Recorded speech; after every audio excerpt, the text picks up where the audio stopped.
Merry Christmas and welcome to Variant, where we love comics more than I would love to see a superhero version of the Christmas Carol. I'm your host, Arris.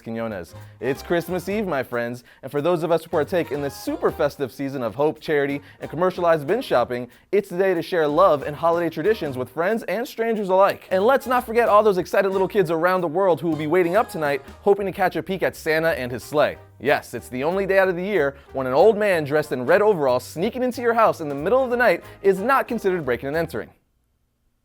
Speaking of Old St. Nick, this year the Christmas season created a bit of a debate here at Variant when an interesting question was raised. Is the Flash fast enough to fill in for Santa? You know, in case he accidentally fell off a roof or something. What's that? Oh, whoa, whoa.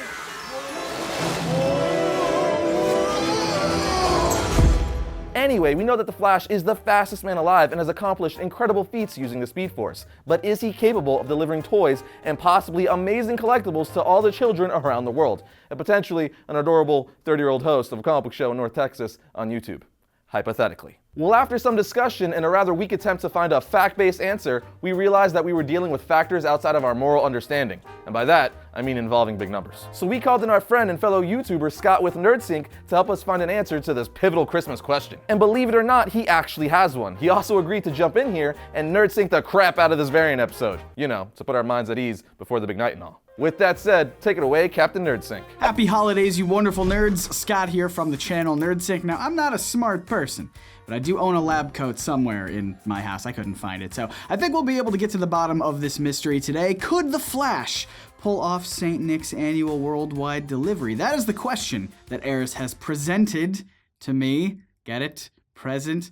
Oh, this is gonna be a fun ride. So first, we'll need to figure out the speed and abilities of Santa to see what he would need to make his Christmas Eve journey, then compare them with the Flash's own power set. The way I see it, we have two important criteria, right? Could the Flash match Santa's speed, and could the Flash carry all of those presents? So, allow me to give you the most joyous Christmas present of all.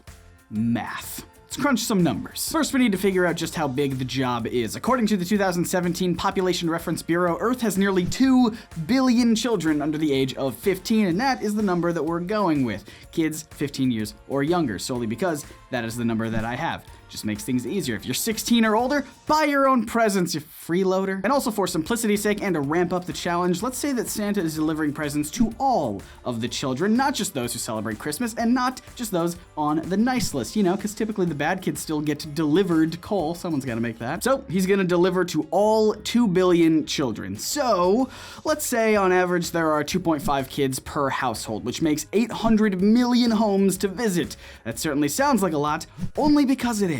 Next, of course, we need to figure out how long he has to make the stops to all of those houses. If the Holly Jolly Man were to circle the globe on December 24th, he could theoretically start his journey at 10 p.m. on the International Dateline, traveling west as the Earth rotates until 6 a.m. Christmas morning for a total of 32 hours because time zones are fun. That equates to 25 million houses per hour, nearly 7,000 houses every second. But you know, since the last time I checked, houses aren't really a standard unit of distance. We need to do some estimating to figure out the actual distance old St. Nick needs to travel. And then we can get our final speed. So who's ready for some big hairy Christmas numbers? Listen guys, you wanted this. You clicked on this video. I am being overly aggressive to people who are seeing me for the first time. I'm so sorry. All right, so let's see here. The total land surface area of the planet is about 57,308,738 square miles, but 57% of that is uninhabitable desert or mountain regions. That leaves us with 24,642,757 square miles of livable land, according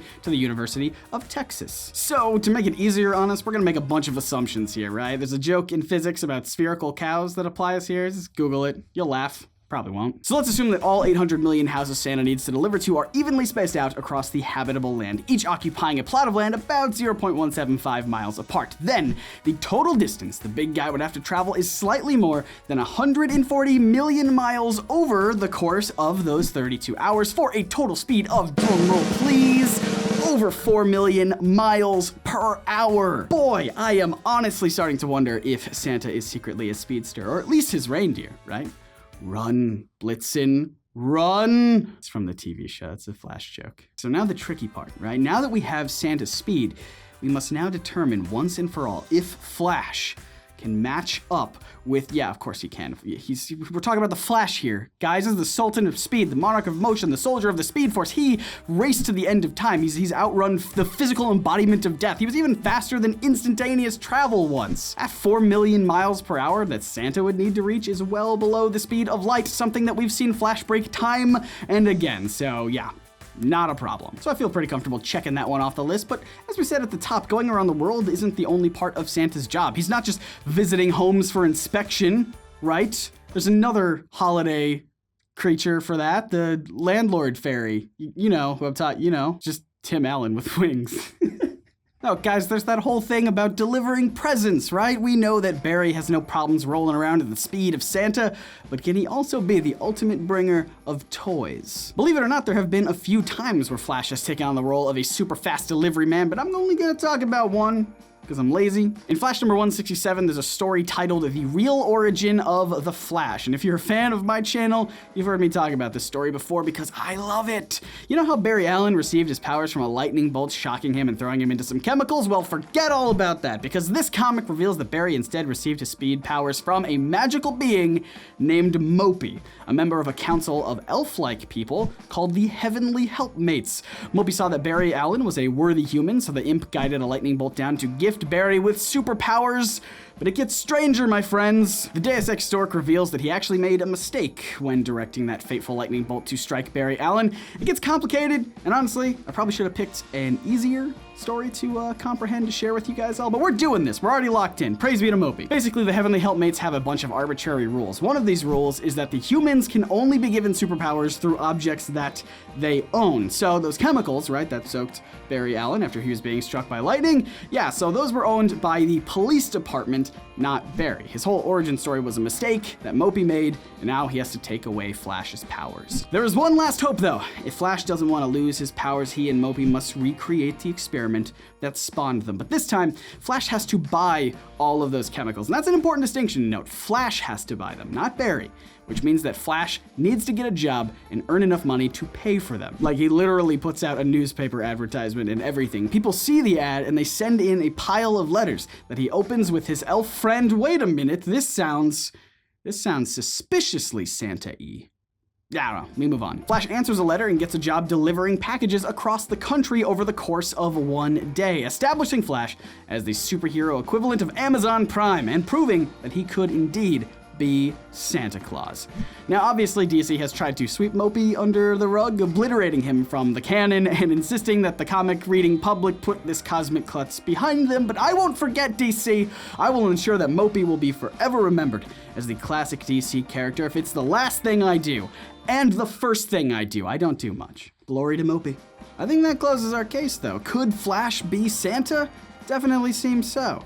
However, there's one caveat that I have yet to mention. At the very beginning of this issue, Mopey takes away part of Flash's power set that we often don't talk about: his protective aura. You see, this aura isn't just a shield. It protects Barry from the powerful friction that comes with running at Flash's high speeds. Without it, Flash's body can't handle all that friction and he catches fire, which, as one would imagine, is bad. We saw this in the story a couple times. When the Flash didn't have his aura, he burst into flames along with the packages that he was carrying, which doesn't bode well with the speedster delivering gifts to us all. I, for one, don't want a burnt Turbo Man action figure. But obviously, that's not normal for the Flash. His aura usually is always there and extends to whatever he's carrying. I mean, if it didn't, carrying civilians away from danger would be like a fire hazard. However, we've seen in other comic books that this aura doesn't protect him from direct flames, which could be a bit of a problem when you consider where Santa Claus normally enters a house.